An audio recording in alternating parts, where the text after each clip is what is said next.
ഇപ്പോൾ മറ്റു വാർത്തകളിലേക്ക് കൂടി പോകേണ്ടതുണ്ട്. ചില ഇന്റർനാഷണൽ വാർത്തകൾ വരുന്നു. അടച്ചിടലിൽ നിന്നും കരകയറാനുള്ള തീവ്ര ശ്രമത്തിലാണ് അമേരിക്ക. സാമ്പത്തിക പ്രതിസന്ധി പരിഹരിക്കാൻ US സെനറ്റ് നടപടികൾ സ്വീകരിച്ചു. ഇതിന്റെ ഭാഗമായി ഫണ്ടിംഗ് ബിൽ പാസാക്കി. 8 ഡെമോക്രാറ്റ് അംഗങ്ങൾ ബില്ലിന് അനുകൂലമായി വോട്ട് ചെയ്തു. 40-നെതിരെ 60 വോട്ടുകൾക്കാണ് ബില്ല് പാസ്സായത്. വിവരങ്ങൾ ഐസൺ ജോസ് ആണ് നൽകുന്നത്. ഐസൺ, പറയൂ.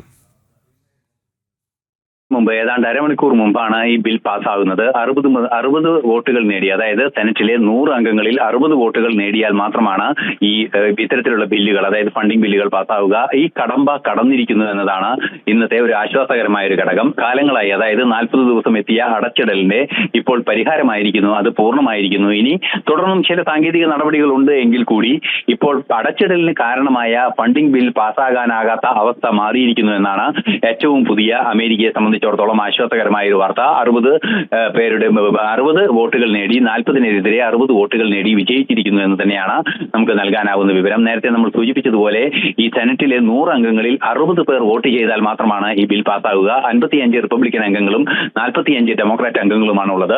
8ഓളം ഡെമോക്രാറ്റ് അംഗങ്ങളെ കൃത്യമായി കാര്യങ്ങൾ ബോധ്യപ്പെടുത്തി വോട്ടിങ്ങിനെ സാധ്യമാക്കാൻ റിപ്പബ്ലിക് അംഗങ്ങളുടെ പാർലമെന്ററി പാർട്ടി നേതാക്കന്മാർക്ക് സാധിച്ചു എന്നത് തന്നെയാണ് ഈ വിജയത്തിന്റെ അടിസ്ഥാനം. മറ്റു പല സാങ്കേതിക സംവിധാനങ്ങളും പല നിലപാടുകളിലെ വൈവിധ്യങ്ങൾക്കും ഒക്കെ തന്നെ ഇതിന് പിന്നിൽ പറയാനുണ്ട്. അതിലേറ്റവും പ്രധാനപ്പെട്ടത് ഡെമോക്രാറ്റുകളുടെ ചില ഡിമാൻഡുകൾ അംഗീകരിച്ചു. ചില ബില്ലുകൾ പാസ്സാക്കുന്നത് സംബന്ധിച്ചും ചില സാങ്കേതിക സബ്സിഡികൾ തുടരുന്നത് സംബന്ധിച്ചും ഒക്കെ തന്നെ ധാരണയിലാകുന്നതിനുള്ള നീക്കങ്ങൾ ഉണ്ടായിട്ടുണ്ട്. എന്ത് തന്നെയായാലും 40 ദിവസമായി ഒക്ടോബർ 1 മുതൽ തുടരുന്ന അടച്ചിടൽ, നേരത്തെ പല വിവരങ്ങളും പുറത്തു വന്നതനുസരിച്ച് 10% വിമാന സർവീസുകൾ വെട്ടിച്ചുരുക്കുകയും അത് തടസ്സപ്പെടുകയും ചെയ്ത സാഹചര്യം പോലും ഉണ്ടായ അതിസങ്കീർണമായ ഒരു സാമ്പത്തിക പ്രതിസന്ധിയിലേക്ക് രാജ്യം പോയപ്പോഴാണ് ശനിയും ഞായറും അടിയന്തരമായ സമ്മേളനം തുടർച്ചയായി നടത്തി ഈ ബിൽ പാസ്സാക്കാനുള്ള ഒരു നീക്കം നടത്തുകയും അത് യാഥാർത്ഥ്യമാവുകയും ചെയ്തത്.